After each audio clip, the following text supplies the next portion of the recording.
अवधूत चिंतन श्री गुरुदेव दत्त श्री स्वामी समर्थ. तुम्हा सर्वांचं स्वामी मराठी चॅनलमध्ये तुमचं स्वागत करते आणि आजच्या व्हिडिओला सुरुवात करते.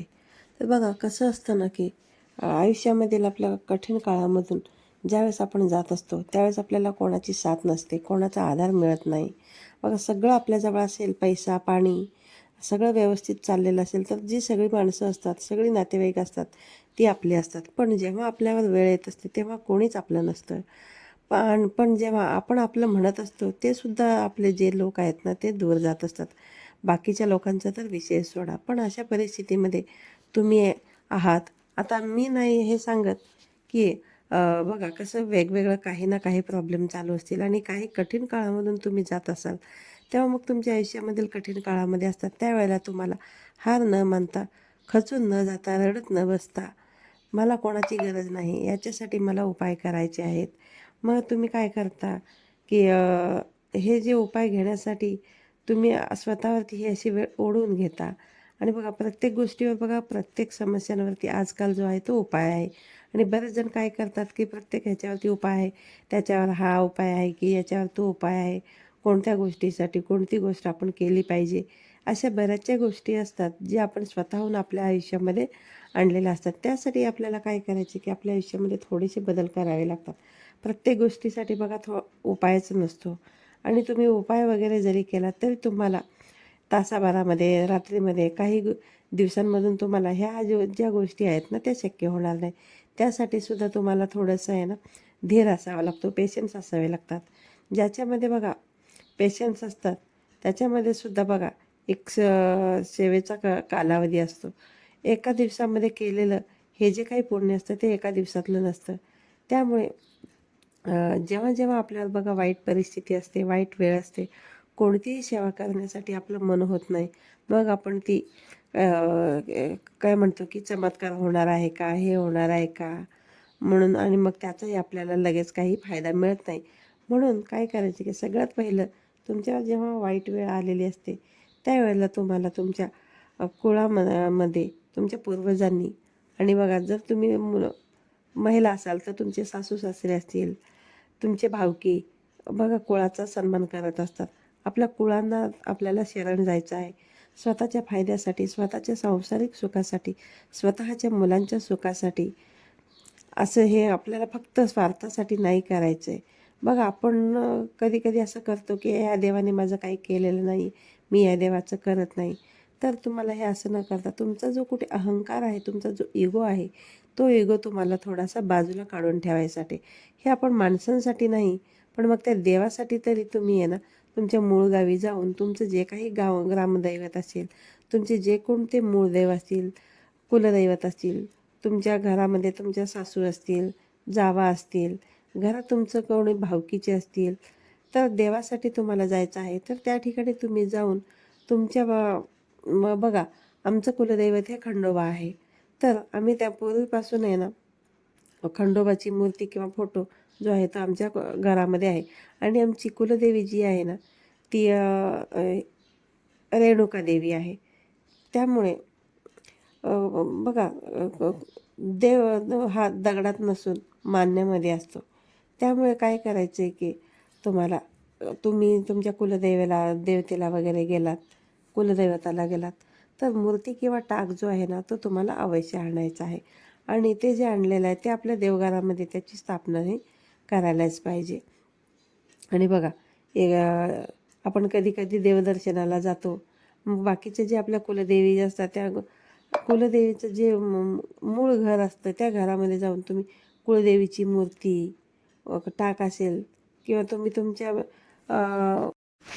कुलदेवीची मूर्ती असेल किंवा ज्या कुठल्या मूर्ती असतील त्या मूर्त्यांना तुम्हाला तुमच्या पतींच्या हाताने अभिषेक करायचा आहे. किंवा जर देवी असेल तर त्या देवीच्या ठिकाणी जाऊन तुम्हाला देवीची ओटी भरायची आहे.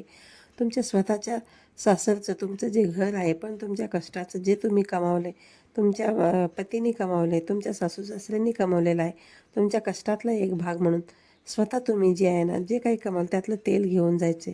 किंवा फुल ना फुलाची पाकळी म्हणून जे काही आपण शिदा वगैरे देतो ते शिद्याचं जे साहित्य असतं ते घेऊन तुम्हाला जायचं आहे.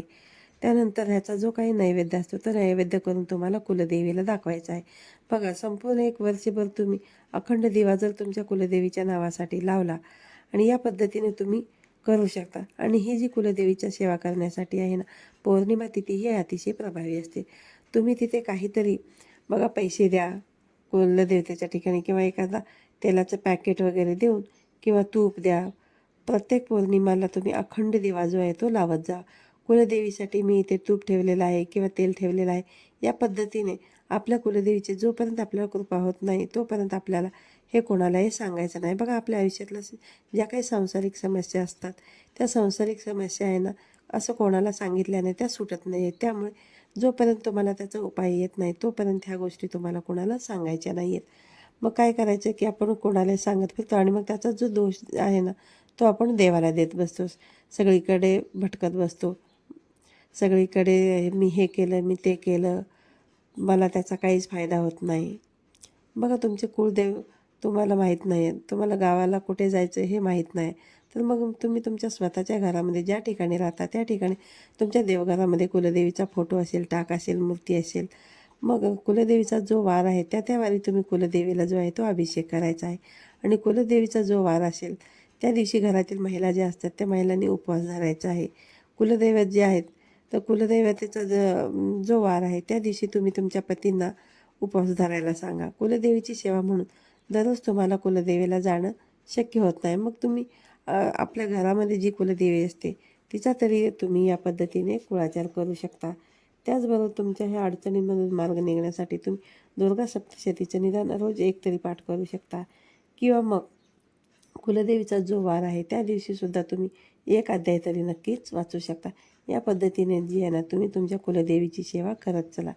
काही मंत्रसुद्धा असतात, स्तोत्र असतात, ते सुद्धा तुम्ही म्हटलं तरीसुद्धा चालेल.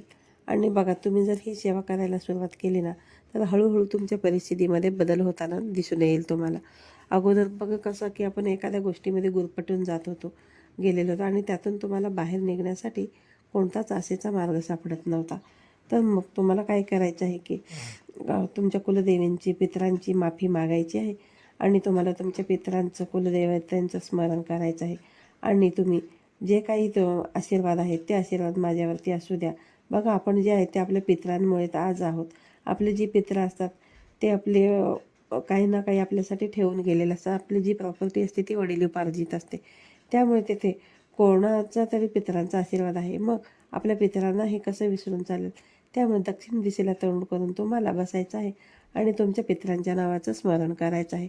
तुम्हाला बघा त्यांची नावं माहिती असतील तर तुम्हाला नावं घ्यायची आहेत. नाहीतर मग तुम्ही ओम पितृदेवताय नमः असं म्हणायचं आहे आणि त्यांना तुम्हाला सांगायचं आहे की आजपर्यंत माझ्याकडून ज्या काही चुका झालेल्या असतील, मी तुमची सेवा केलेली नाही, तुमचं स्मरण केलेलं नाही, तुमच्यासाठी मी दानधर्म केलेला नाही, त्याबद्दल तुम्ही मला माफ करा.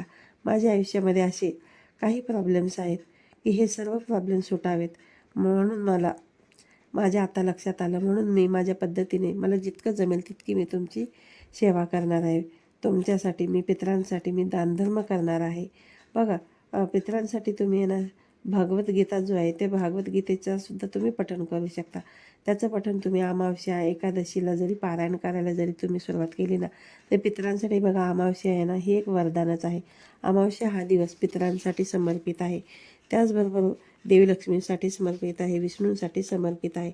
त्यामुळे अमावस्येच्या दिवशी तुम्ही एखाद्या मंदिरामध्ये जाऊन तुमच्या पितरांचा आशीर्वाद तुम्ही घेऊ शकता, देवी देवतांचा तुम्ही आशीर्वाद घेऊ शकता. त्यानंतर आपले जे गुरु असतात त्या गुरूंची तुम्हाला सेवा करायची आहे. बघा गुरु हे प्रत्येक जणांना आयुष्यामध्ये हा गुरु असतो आणि आपले गुरु जे आहेत ते स्वामी महाराज आहेत. त्यामुळे तुम्हाला जसा हवा असेल, जो वार असेल त्या वारापासून तुम्ही त्यांची सेवा करू शकता, त्यांचे स्तोत्र पठण करू शकता. आणि याबरोबरच बघा तुमच्या कुळातील ज्या पूर्वीपासून चालत आलेल्या रूढी परंपरा ज्या आहेत तुमच्या आयुष्यामध्ये बदल व्हायला तुम्हाला लगेच जाणवतील आणि तुमचे दिवस जे आहेत ना ते 100% बदलतील आणि त्याचा अनुभवसुद्धा तुम्हाला 100% येईल. तुमचाही संसार जर सुखाचा व्हावा असं तुम्हाला वाटत असेल तर तुम्ही बाकी सगळ्या गोष्टी करायच्या सोडून द्या. पण ह्या ज्या कुलदेवीच्या सेवा आहेत, पितरांच्या सेवा आहेत, ह्या सेवा तुम्ही ना नक्की करा.